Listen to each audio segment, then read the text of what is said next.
ഏനാമാക്കൽ നെഹ്റു പാർക്കിന് മുന്നിലെ road ചെളിക്കുളമായി. Tipper ലോറിയിൽ കൊണ്ടുപോകുന്ന മണ്ണ് റോഡിലേക്ക് വീണാണ് റോഡിൽ ചെളി നിറഞ്ഞിരിക്കുന്നത്. ചെളിയിൽ തന്നെ ദിനംപ്രതി നിരവധി അപകടങ്ങളാണ് നടക്കുന്നത്. ഫേസ് കനാലിലെ റിംഗ് ബണ്ട് പൊളിച്ചതിനെ തുടർന്ന് അവശേഷിക്കുന്ന മണ്ണ് ടിപ്പർ ലോറിയിൽ കൊണ്ടുപോകുമ്പോഴാണ് റോഡിൽ വീഴുന്നത്.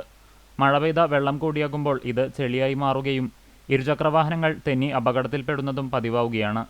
കഴിഞ്ഞ ദിവസം ഉച്ചയ്ക്ക് തൃശ്ശൂരിലേക്ക് ജോലിക്ക് ഇരുചക്രവാഹനത്തിൽ പോവുകയായിരുന്ന കരുവന്തല കിഴക്ക് പൂവശ്ശേരി വീട്ടിൽ ശ്യാംജിത്ത് പാർക്കിന് മുന്നിൽ തെന്നി വീണ് കൈക്കും കാലിനും സാരമായി പരിക്കേറ്റിരുന്നു. പാർക്കിന്റെ കെയർടേക്കർ രജനിയുടെ നേതൃത്വത്തിലുള്ള ജീവനക്കാർ ചേർന്ന് ഇയാളെ ആശുപത്രിയിലെത്തിച്ചു. ഇതിനകം ഒരു ഡസനിലേറെ പേർക്കാണ് ചെളിയിൽ വാഹനങ്ങൾ തെന്നി റോഡിൽ വീണ് പരിക്കേറ്റിട്ടുള്ളത്.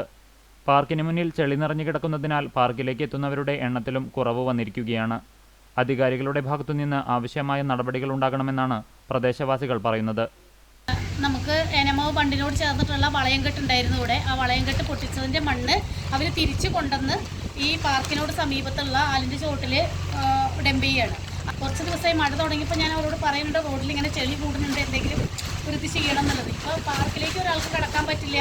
ഇപ്പോൾ കണ്ടോ, നിങ്ങൾ വരുന്ന സമയത്ത് ഒരു കുട്ടീനെ വീണിട്ട് ആകെ ചെളിയിൽ കയ്യും കാലും ഇതൊക്കെ പൊട്ടിയിട്ടുണ്ട്. ഇപ്പോൾ ഹോസ്പിറ്റലിൽ കൊണ്ടുപോകാനുള്ള സംവിധാനമാണ് ചെയ്തേക്കുന്നത്. ഇത് നമ്മൾ ഇറിഗേഷനോട് പറയുമ്പോൾ ഇറിഗേഷൻ്റെ റോഡാന്ന് പറയും, പഞ്ചായത്തിനോട് പറയുമ്പോൾ പഞ്ചായത്തിൻ്റെ റോഡല്ല എന്ന് പറയും, പിന്നെ ടൂറിസത്തിൻ്റെ അല്ല റോഡ്.